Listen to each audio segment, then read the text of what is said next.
ayah, ibu, dan 4 anaknya. Kronologinya, ayah mengepung di PPS Arjuna, 2 anak laki-laki meledakkan diri di GKI Diponegoro dengan motor, ibu dan 2 anak perempuan meledakkan diri di gereja Santa Maria tak bercela. Korban sebanyak 28 orang meninggal dunia termasuk pelaku dan sekitar 57 luka-luka. Selanjutnya pada 13 Mei 2018 malam, lokasi di Rusunawa Wonocolo, Sidoarjo, kronologi bom meledak secara tidak sengaja di rumah pelaku Anton Febrianto dan Dini Puspitasari. Korbannya 3 orang tewas, ayah, ibu, dan 1 anak. 3 anak lainnya selamat. Kemudian yang selanjutnya tanggal 14 Mei 2018 pagi, lokasi di Mapolrestabes Surabaya. Waktu sekitar pukul 8.50 waktu Indonesia Barat, pelakunya satu keluarga, naik 2 motor, ayah, ibu, dan 2 anak laki-laki. Kronologinya mereka menerobos pos penjagaan dan meledakkan diri di pintu masuk Mapolrestabes. Korbannya meliputi 10 orang luka-luka, termasuk 4 polisi, 1 anak perempuan selamat setelah terlempar dari ledakan.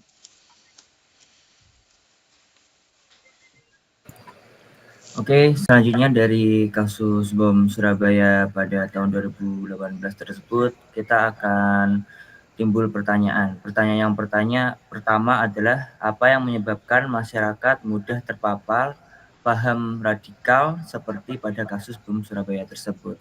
Nah, teman-teman, untuk pertanyaan nomor 1 ini apakah ada yang mau menjawab?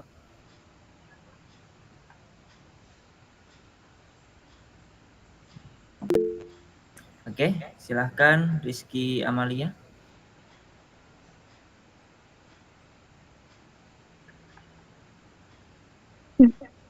Oke, jadi untuk pernyataan diskusi yang pertama, apa yang menyebabkan masyarakat itu mudah terpapar paham radikal seperti kasus bom itu tadi. Kalau menurut aku, masyarakat itu bisa gampang kena paham radikal kalau pemahaman agamanya tuh masih dangkal. Jadi waktu ada orang yang ngasih tafsir aneh atau nyuruh melakukan hal ekstrim, mereka itu gampang percaya. Terus yang kedua, kondisi hidup mereka itu lagi susah, kayak ekonominya ngepres, terus ngerasa dirinya tuh nggak dihargai, terus ngerasa hidupnya itu nggak jelas arahnya. Nah, itu juga bikin orang itu lebih mudah ke bawah ajaran yang katanya bisa menyelamatkan hidup mereka. Terus yang ketiga, lingkungan keluarga atau pergaulan yang tertutup itu juga bikin seseorang makin gampang terdoktrin. Karena mereka itu cuma dengar satu sudut pandang aja kayak tanpa alternatif pemikiran dari orang lain gitu. Nah, apalagi di zaman sekarang tuh kan propaganda di medsos itu eh, lebih lebih gampang tersebar luas ya. Jadi kelompok radikal tuh suka bikin konten yang kelihatannya heroik, padahal itu tuh bohong semua gitu. Terus orang yang lagi nyari jati diri nih atau pengakuan juga gampang ke grab karena mereka ngerasa jadi orang penting di kelompok situ. Terus ditambah lagi kalau seseorang tuh pernah punya pengalaman pahit atau dendam, mereka bisa makin gampang diajak benci dan ngelakuin hal ekstrim kayak pengoboman itu tadi.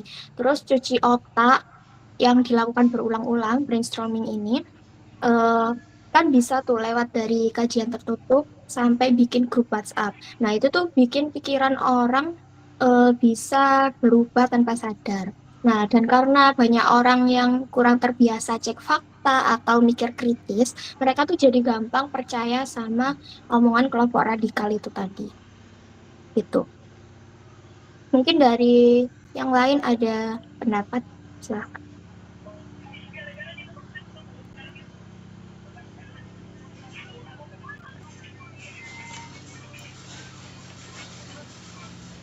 Oke, makasih ya Kiki buat jawabannya untuk soal nomor 1.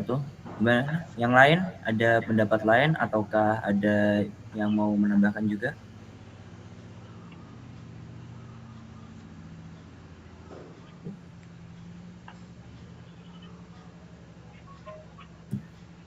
Oke, kalau nggak ada kita lanjut langsung ke soal yang kedua ya. Yang kedua ini bagaimana penerapan nilai-nilai Pancasila dapat mencegah munculnya tindakan terorisme. Nah, dari teman-teman apakah ada pendapat? Boleh tunjuk tangan.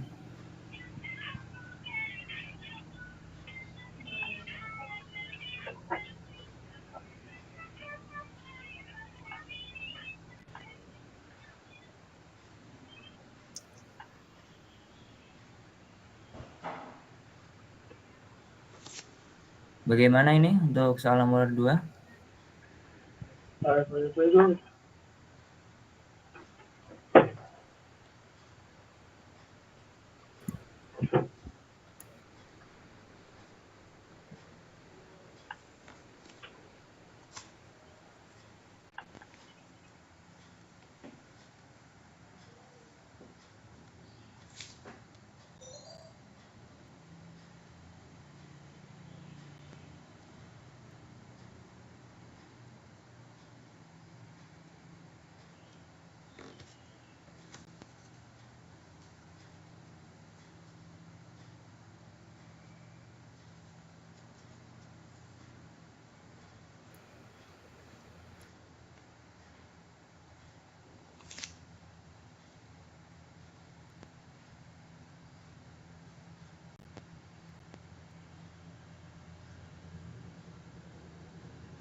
Gimana teman-teman? Ini untuk soal pertanyaan nomor 2 nih, bagaimana penerapan nilai-nilai Pancasila dapat mencegah munculnya tindakan terorisme? Apakah ada pendapat?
Nggak apa-apa, Watu. Ayo Tarek, masa gak ada sampai jawab loh. Soal nomor loro iki lho. Tolong ojo blendang, Mas. Yo, Mas.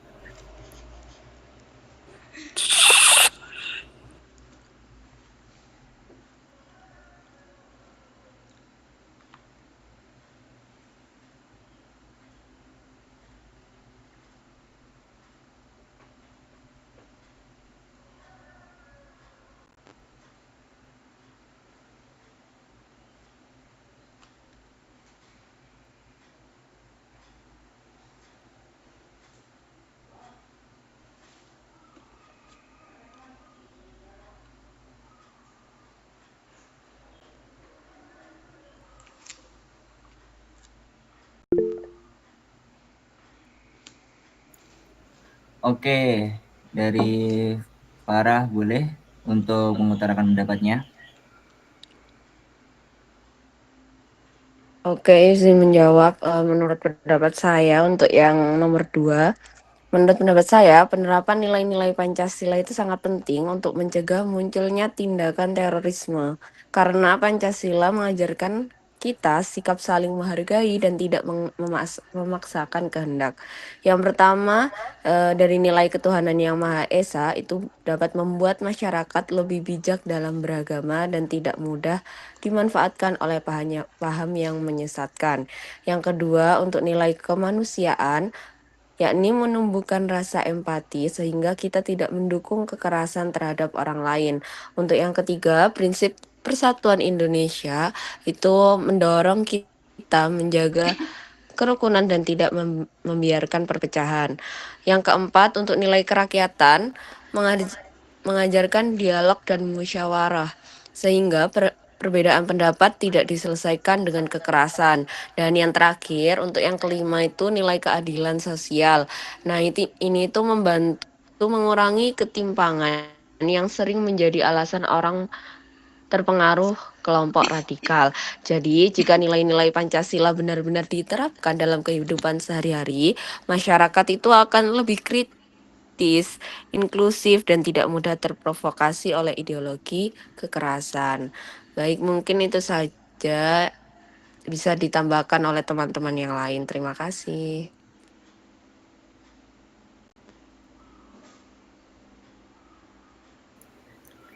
Oke, dari teman-teman apakah ada yang mau menambahkan?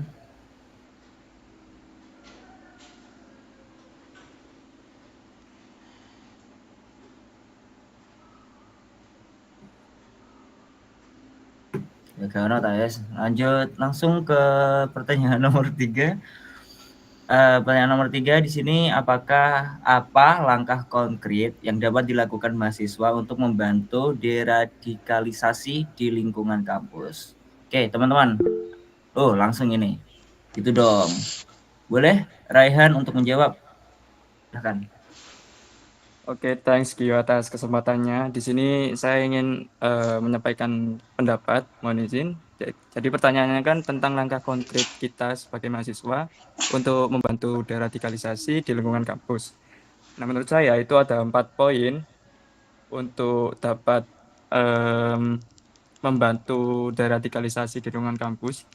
Yang pertama itu dengan kita sebagai mahasiswa itu bisa memulai langkah yang paling dasar itu dimulai dengan dari diri kita sendiri, dengan merefleksikan diri kita. Misalkan dengan case ketika kita melihat teman yang berbeda keyakinan dengan sedang beribadah, nah apakah kita itu merasa terganggu atau justru ikut menjaga ketenangannya. Nah, kemudian mencegah radikalisme itu dimulai dengan mengubah mindset bahwa perbedaan itu bukan sebuah ancaman, tetapi kekayaan yang harus kita jaga. Pancasila itu harus hidup dengan cara kita memperlakukan orang lain setiap hari, meskipun itu berbeda dengan kita. Terus yang kedua itu bisa membentuk forum diskusi dan komunitas anti radikalisme.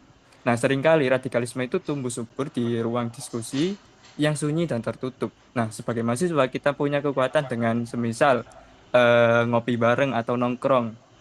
Nah, kita itu bisa ubah tongkrongan kita menjadi ruang diskusi yang sehat. Misalkan ketika ada teman kita yang mulai menunjukkan pemikiran yang ekstrim atau menutup diri, kita jangan langsung mengisolasinya atau memusuhinya. Justru dengan pendekatan itu kita harus merangkul, ajak dia ngobrol, dengarkan keluh kesah, dan berikan perspektif lain dengan kepala yang dingin. Nah, sehingga kita itu bisa menciptakan lingkungan yang aman di kampus, di mana seseorang itu merasa didengar, sehingga mereka tidak mencari validasi dari kelompok yang ekstrim gitu. Untuk yang poin ketiga itu menggunakan media sosial untuk menyebarkan pesan toleransi, dan yang keempat berpartisipasi dalam kegiatan pengabdian masyarakat. Karena radikalisme itu seringkali masuk melalui celah ketidakadilan sosial. Sebagai mahasiswa, kita tidak boleh hanya duduk di kelas, kita harus turun tangan melalui pengabdian masyarakat.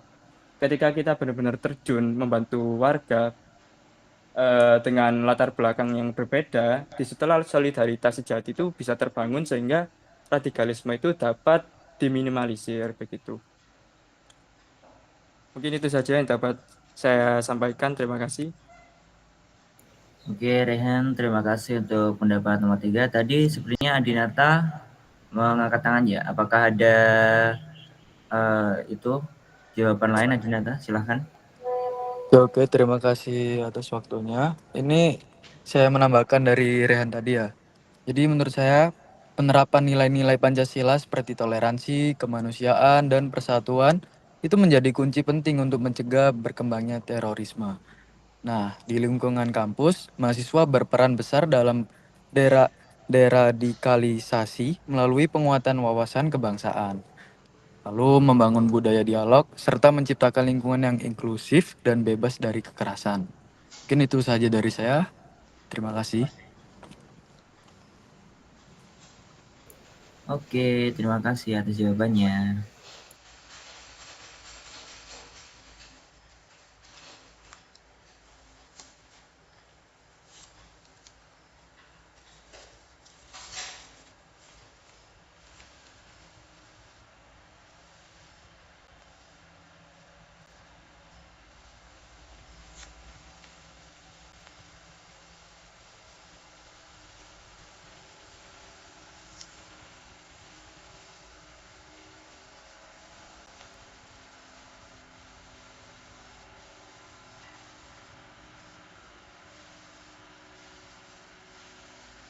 Nah, selanjutnya jika masalah tidak mendapat solusi nih.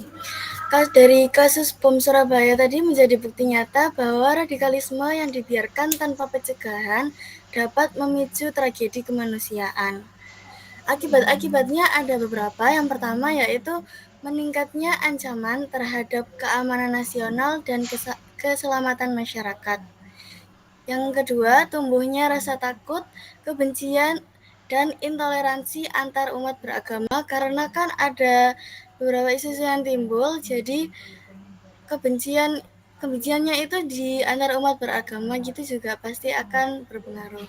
Yang ketiga, menurunnya rasa persatuan dan nasionalisme di kalangan generasi muda. Terus ada poin keempat, jika masalahnya nggak mendapat solusi, itu akan meningkatnya potensi perekrutan anggota baru oleh kelompok ekstrim.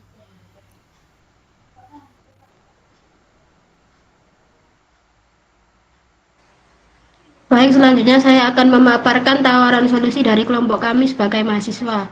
Yang pertama, kita bisa menghidupkan kembali pendidikan karakter dan nilai Pancasila di lingkungan kampus. Kemudian yang kedua, membentuk forum diskusi dan komunitas anti radikalisme berbasis mahasiswa. Tawaran solusi yang ketiga ada menggunakan media sosial untuk menyebarkan pesan toleransi, kemanusiaan, dan kebinekaan. Dan yang terakhir adalah berpartisipasi dalam kegiatan pengabdian masyarakat untuk memperkuat solidaritas antar warga.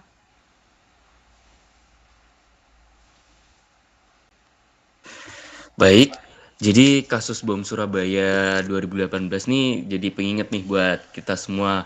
Kayak pentingnya bahwa radikalisme itu dapat tumbuh di mana aja nih teman-teman. Bahkan di lingkungan keluarga, di lingkungan kita, pertemanan kita sendiri. Dan melalui pengalaman nilai-nilai Pancasila, yakni ketuhanan, kemanusiaan, persatuan dan juga kerakyatan, dan keadilan sosial bagi seluruh bangsa Indonesia itu dapat menangkal nih semua ideologi kekerasan dan menjaga perdamaian.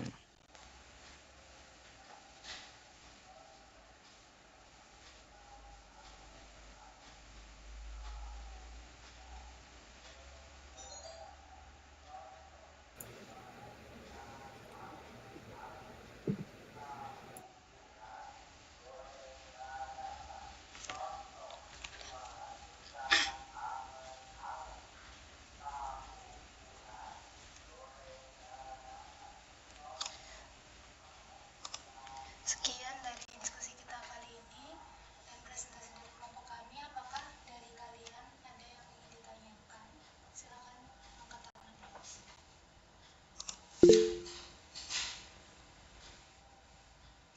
Kalian boleh bertanya.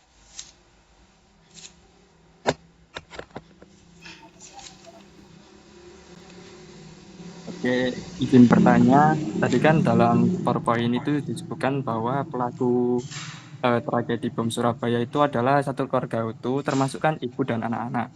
Nah, bukannya itu merupakan sebuah paradoks ya, karena kan secara sosiologis keluarga itu seharusnya menjadi agen sosialisasi pertama dan yang paling utama dalam menanamkan kasih sayang dan perlindungan.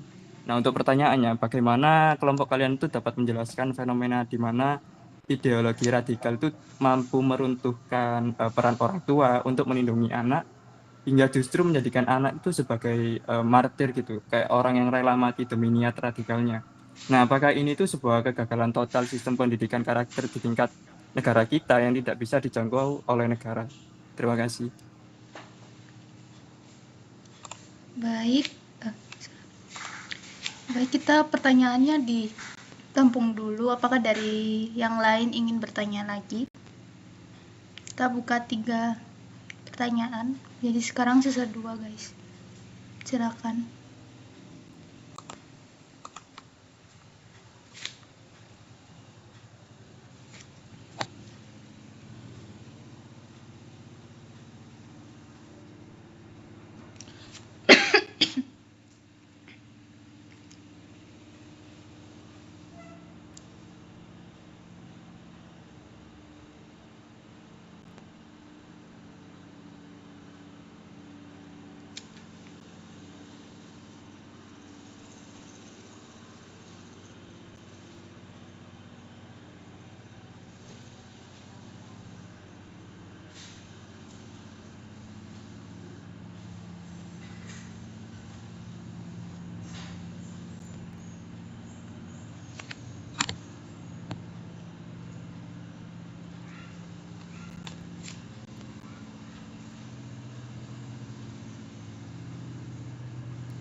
Kalau nggak ada yang bertanya lagi, aku akan menjawab pertanyaan dari Raihan. Jadi ideologi radikal mampu meruntuhkan naluri orang tua untuk melindungi anak karena proses radikalisasi itu bekerja dengan cara mendistorsi nilai moral hingga orang tua itu meyakini bahwa kematian anak itu adalah bentuk dari tanda kutip pengorbanan suci.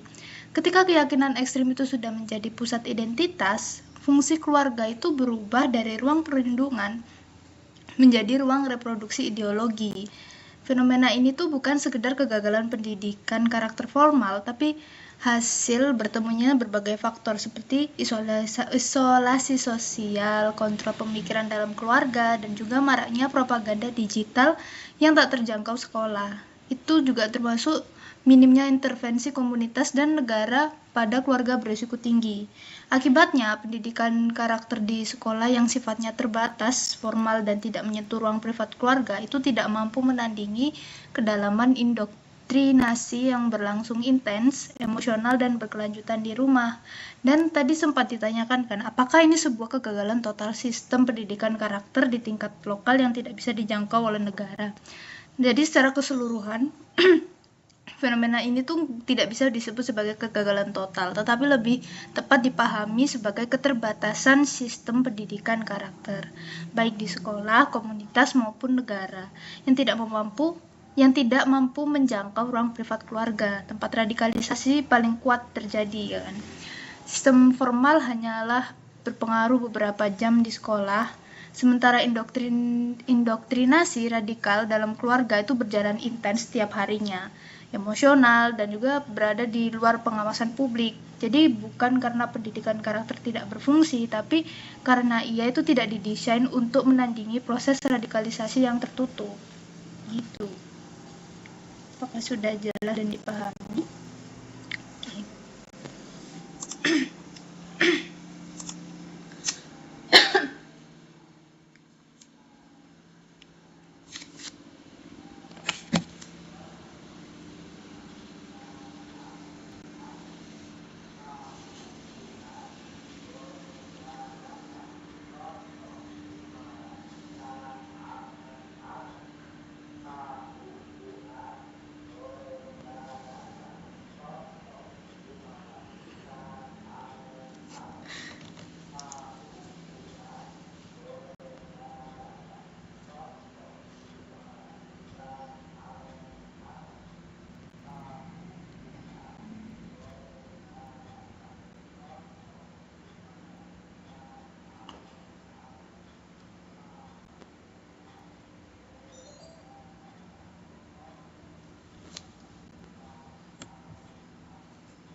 Baik, jika tidak ada yang bertanya lagi, maka kami akan menutup presentasi dari kelompok 6. Terima kasih.